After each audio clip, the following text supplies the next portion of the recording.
pada kesempatan ini kita masih bisa diberi kesempatan untuk belajar bersama tentang nahwu. Mari kita buka pelajaran pada hari ini dengan bacaan basmalah. Bismillahirrahmanirrahim. Jadi langsung saja ya, hari ini kita lanjutkan, kan kemarin sudah bahas tentang jumlah ismiyah sama jumlah fi'liyah. Semuanya udah dicatat ya, nanti semoga bisa diaplikasikan.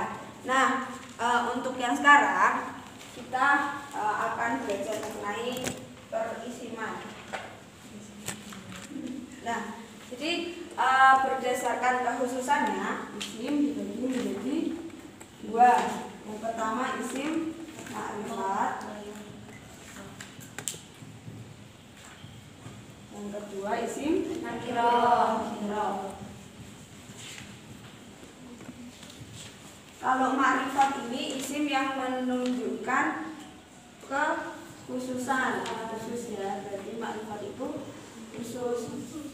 Kalau nakirah berarti kebalikannya umum. Biasanya isim ma'rifat itu tandanya dengan menggunakan al. Contohnya dulu, ketika umumnya kita bilang ustadun, maka ma'rifatnya kita tambahi al jadi ustadun. Nah, jadi ketika kita bilang ustadun itu kan masih belum jelas ustadznya yang mana. Tapi kemudian kalau ditambahi al, jadi oh ustadz yang itu yang kita maksud gitu. Jadi menunjukkan maknanya khusus, sedangkan nakiro ini sangat umum gitu. Oke. Sekarang kita bahas lagi isim makrifat selain yang tandanya ditambahi al. Ada apa aja? Siapa yang tahu yang pertama? Oke, isim domir. Jadi ada isim makrifat yang ya enggak ditambahi al tapi dia makrifat. Yang pertama isim domir. Isim domir itu apa? Oke, kata ganti atau kata ganti.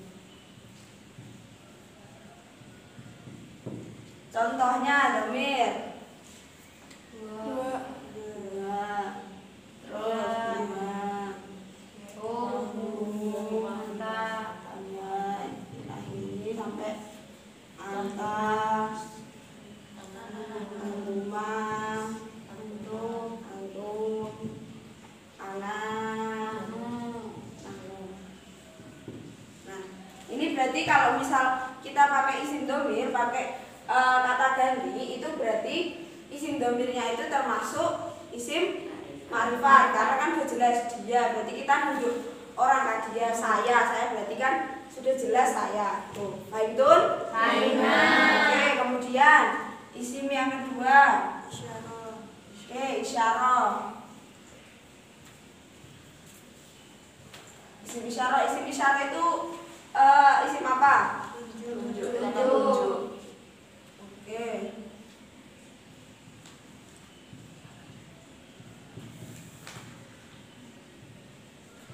Contohnya isim isyarah. Dalika. Oke, dalika. Tilka. Ada.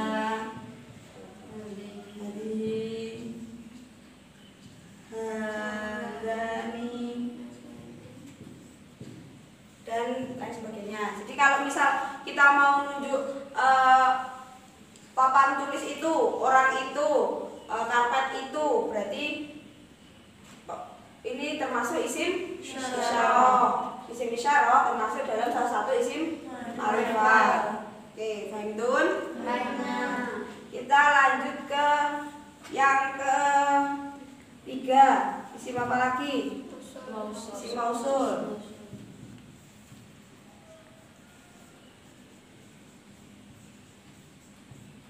Isim mausul ini isim apa? Kata apa? Sambung. Ya, kata sambung. Atau penghubung ya.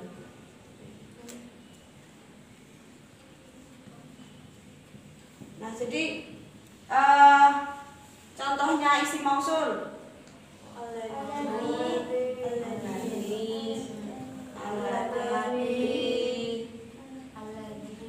Alladani, alladina,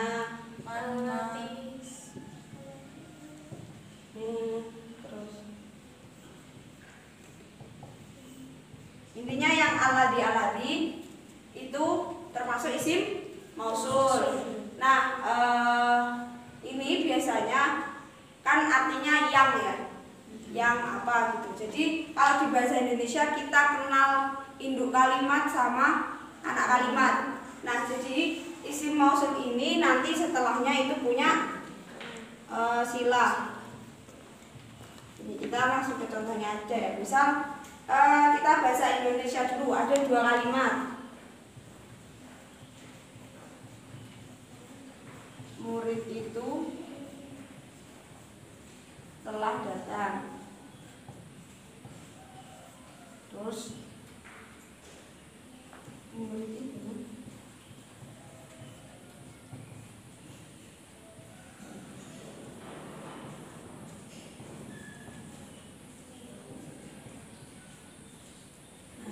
misal 2 kalimat ini dijadikan satu, jadinya gimana? Murid itu telah datang. Terus murid itu membawa buku. Murid itu membawa buku telah datang. Kalau kita prakteknya pakai sila ya, ada yangnya, maksudnya pakai yang. Murid yang sudah membawa buku telah datang. Murid yang membawa buku telah datang. Murid yang datang. Yang membawa buku telah datang.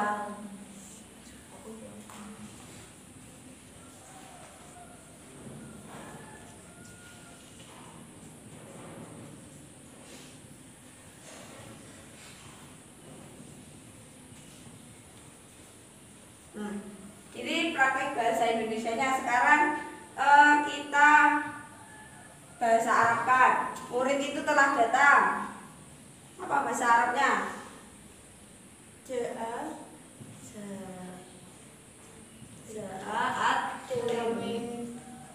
At-tilmidu.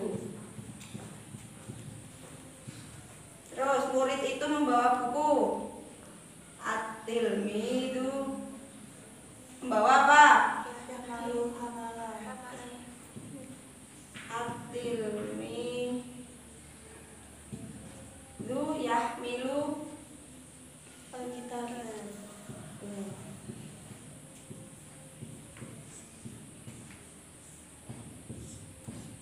Terus murid yang membawa buku itu telah datang. Ja'a tilmidu.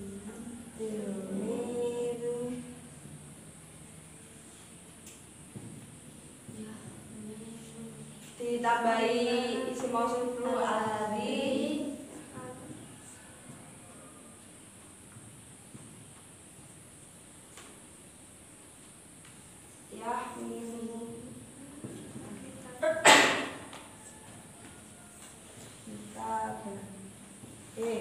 Jadi ada ja'at tilmidu, kemudian ada kalimat tilmidu, at-tilmidu yahmilul kitabah. Kalau dijadikan satu menjadi ja'at tilmidu alladzi yahmilu al-kitabah.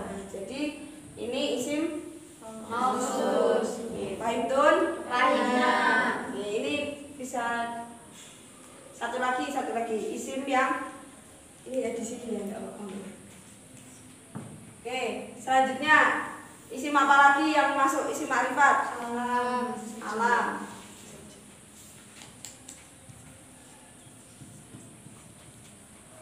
Isim alam ini isim yang seperti apa? Nama. Oke, menunjukkan nama. Bisa nama orang, nama tempat, kota gitu. Jadi Misal siapa contohnya? Amrun. Oke. Misal namanya Amrun. Terus ada namanya di sini ada Fitri.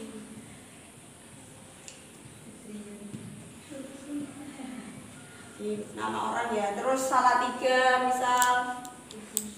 Jakarta. Ya. Brebes. Oke, Brebes. Brebes dan lain sebagainya itu isim alam. Jadi di antara empat ini meskipun tanpa ditambahi al, dia sudah menunjukkan makna makrifat seperti itu.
Oke, sekarang kita lanjut ya. Pembagian isim berdasarkan jenisnya. Jadi dibagi jadi dua, mudzakkar sama muannats. Nah, mudzakkar ini yang menunjukkan arti laki-laki. Ini laki-laki. Kalau muannats perempuan. Oke. Nah, jadi di pembagian mudzakkar dan muannats ini ada yang kemudian mudzakarnya itu hakiki, ada juga yang majazi. Jadi kalau yang hakiki ini dia benar-benar laki-laki gitu. Contohnya, oke,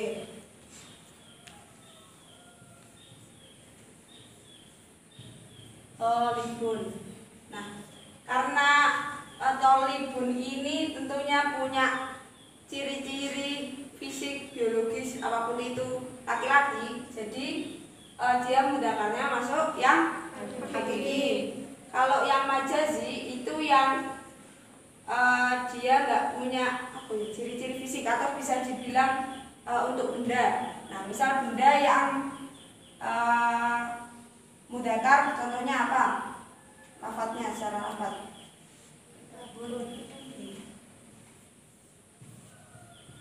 Kitabun. Ini benda ini. Nah, jadi kitabun kan nggak laki-laki beneran kan? Cuma secara lafadz, kemudian dia masuk lafadz yang mudzakkar seperti itu. Sama juga dengan muannats. Misal contohnya yang muannats yang hakiki, berarti kalau ada tolibun berarti tolibun.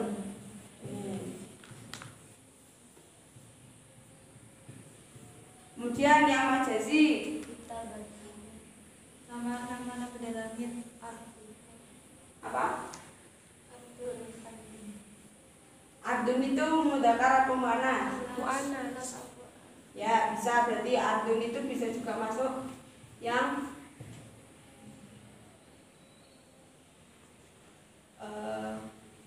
muannats yang majazi. Bisa juga kita definisikan dengan benda. Ini apa bahasa Arabnya?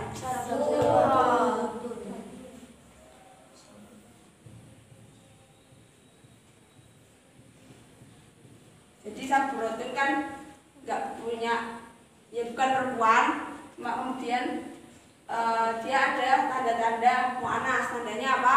Marbuto. Aibdun. Oke. Sekarang kita mau identifikasi tanda-tandanya mu'anas. Ciri-ciri lafaz yang menunjukkan makna mu'anas. Yang pertama tadi ada apa? Tak marbuto. Tak marbuto. Nah, tak marbuto di sini dibagi lagi, ada yang asli. Asliyah sama yang zaidah. Nah, kalau asli itu contohnya saburatun, itu asli. Memang katanya itu ada tak marbutohnya. Emang kan nggak ada toh saburun, saburun gitu nggak ada. Jadi ini contohnya yang asli. Ada yang mau ngasih contoh lagi? Mistorotun. Oke, mistorotun.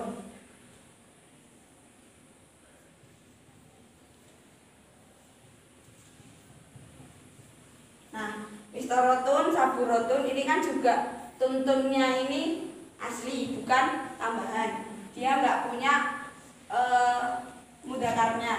Gitu. Kalau misalnya zaidah, berarti dia bisa mudzakkar, bisa mu'annas. Contohnya tadi itu yang atas berarti tholibatun, karena ada bentuk mudzakarnya berarti dia zaidah, bisa ditambahi.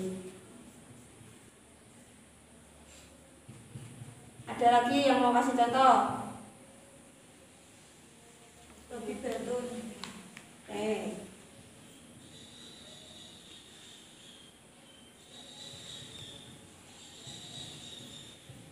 Lebih batun. Karena ada dokter laki-laki berarti ada dokter perempuan. Tuh, Aimdun? Benar. Oke, terus kemudian yang kedua ada alif maksurah.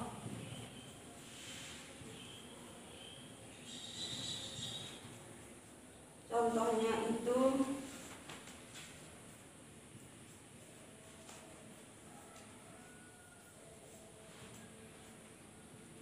udlah, kemudian udma. Nah, jadi kalau misal ada lafaz ada alif maksurah itu yang ini. Itu berarti dia termasuk ke dalam mu'annas. Tuh. Kemudian ada juga selanjutnya alif mamdudah. Kalau maksurah kan berarti pendek ya. Ini. Oke, terus habis itu alif mamdudah berarti contohnya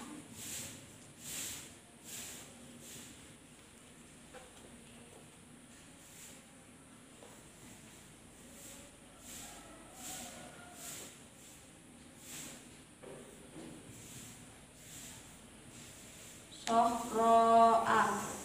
Nah, kan ketemu hamzah, jadi kan dia mamdudah. Kalau ini kan nggak ketemu apa-apa berarti maksurah. Ketika ada alif mamdudah ataupun alif maksurah berarti lafadznya itu termasuk lafadz mu'annas. Aindun. Oke, lanjut tanda selanjutnya ini.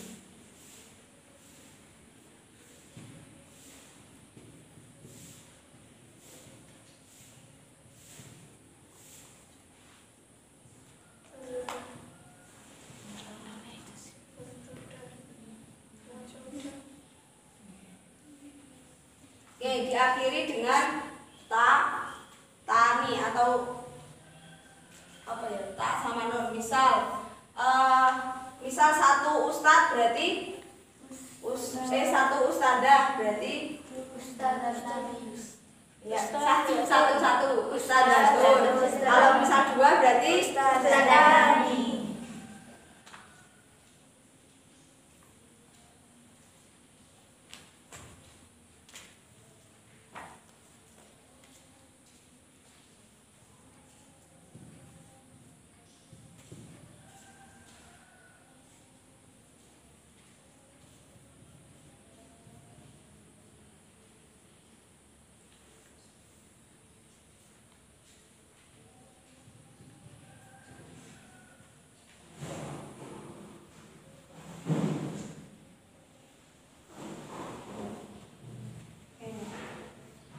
Berarti kalau tani berarti ini masuknya panas. Kemudian selanjutnya yang terakhir tandanya diakhiri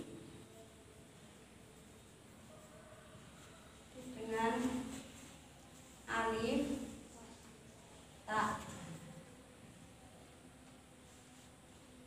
Contohnya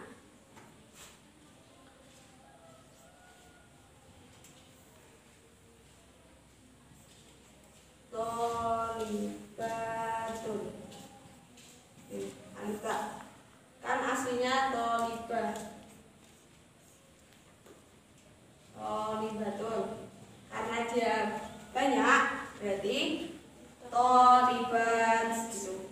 Jadi ini tolibas, kemudian ustadzatani itu termasuk muannas. Oke, yang terakhir kita akan bahas isim menurut bilangannya. Jadi ada isim mufrad atau yang menunjukkan tunggal.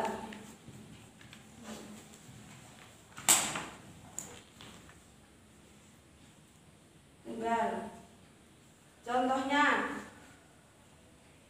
oke, kita dari tadi pakai ustad ya.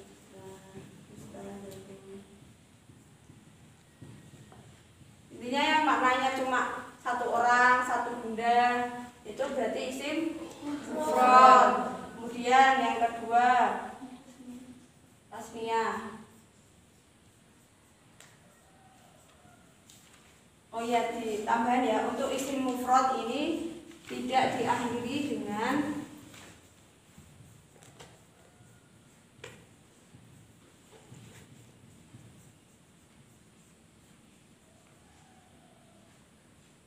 alif nun, alif ta, ataupun wawu nun. Karena ini alif nun, alif ta, wawu nun ini adalah tandanya jamak nanti. Oke, tasniyah itu berarti menunjukkan makna dua.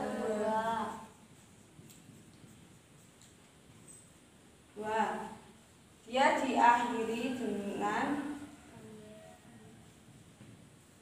ketika rofa itu akhirnya alif nun, ketika nasab dan jar ya.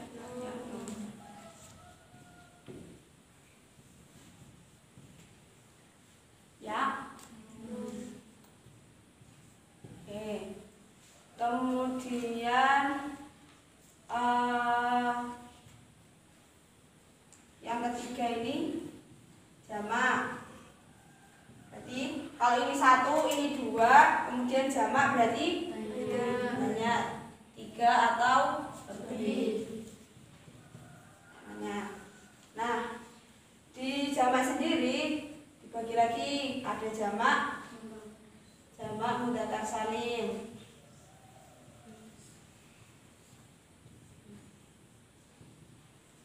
Ini berarti yang menunjukkan makna laki-laki banyak.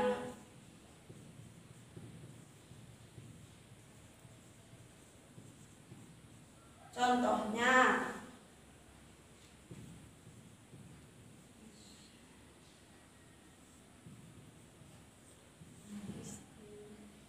ustadzuna,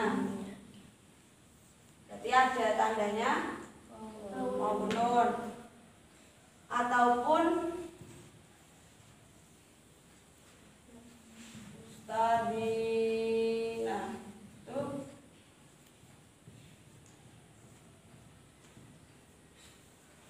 tandanya juga bisa ya nun ketika nasab dan jar itu. Kemudian yang kedua itu jamak salim.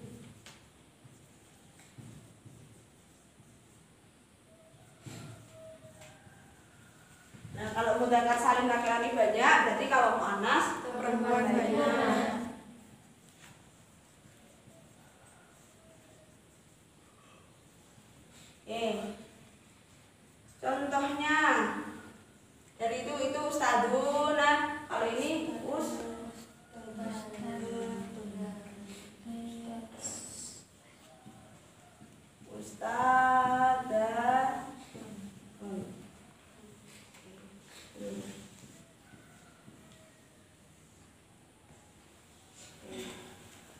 Kemudian untuk yang terakhir ada namanya jamak taksir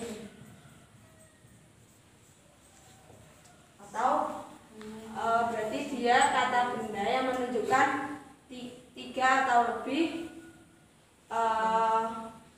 laki-laki atau perempuan. Jadi kalau misal dicampur laki-laki sama perempuan berarti pakainya jamak taksir. Dan jamak taksir ini berubah dari bentuk mufradnya.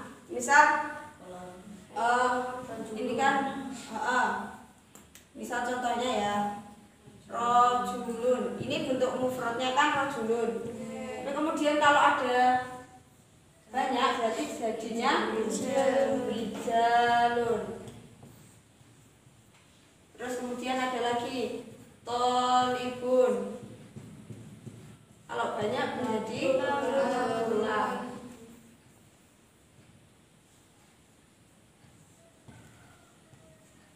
Oke. Jadi kan kalau mu'anats salim, mudzakkar salim, tasniyah itu kan tinggal ditambahi belakang-belakangnya loh. Nah, sedangkan kalau jamak taksir ini bisa berubah dari mufradnya itu bisa berubah, bisa ada penambahan alif to, bisa dikurangi juga seperti itu. Oke, cukup ya. Mungkin itu yang bisa saya sampaikan pada hari ini. Semoga bermanfaat untuk kita semua. Kurang lebihnya mohon maaf. Wallahul muwaffiq ila aqwamit thoriq. Wassalamualaikum warahmatullahi wabarakatuh.